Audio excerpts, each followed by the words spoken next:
তুমি দুরট্ট, মোদি তুমি দুরট্ট, তোমার নাচি মানছি না মানবো না, সবাই বলবেন না। আরে আমরা কারা, আরে যাচ্ছে কারা, আরে বুক চিতিয়ে, আরে বুক ফুলিয়ে, আরে ওই ছেলেটা, আরে ওই মেয়েটা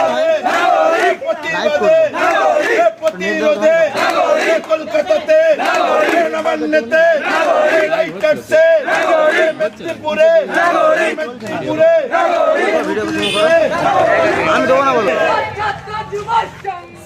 এর বিরুদ্ধে যে প্রতিবাদে আন্দোলনে সারা ভারতবর্ষের মানুষ রাস্তায় নেমেছে, তাই ভাঙড়ের ছাত্র সমাজ তথা এই জেলার সমস্ত কলেজে আমরা এই আন্দোলনকে মমতা বন্দ্যোপাধ্যায়ের পথকে পাথেয় করে প্রতিটি কলেজের ছাত্র সমাজ আজ পথে নেমেছে। আজকে আপনারা কি করলেন?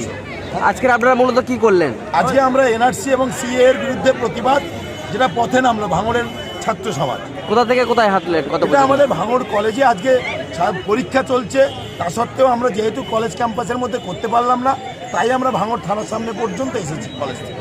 আপনার নাম পরিচয়? আমার নাম বাহারুল ইসলাম, কার্যকরী সভাপতি, দক্ষিণ চব্বিশ পরগনা জেলা তৃণমূল ছাত্র। দিলীপ ঘোষ যেটা করছে ঘরের কোণে বসে বসে, মাঠে ময়দানে আসলে আমরা বুঝিয়ে দেবো কতটা দুধে কতটা দই। তাই এখানে এসে বড় বড় কথা বলতে হবে, ঘরের কোণে বসে নয়। তুমি এখানে কত ক্ষমতা থাকে ভাঙড়ে এসে তুমি দেখাও তোমার কতটা মর্দানি আছে। আগামী দিনে তোমাকে বুঝিয়ে দিতে চাই যে তৃণমূল ছাত্র পরিষদের কতটা ক্ষমতা। আগামী দিনে এনআরসি নিয়ে আরও বৃহত্তর কর্মসূচি নেব, সবাইকে আন্দোলনের মধ্যে থাকা।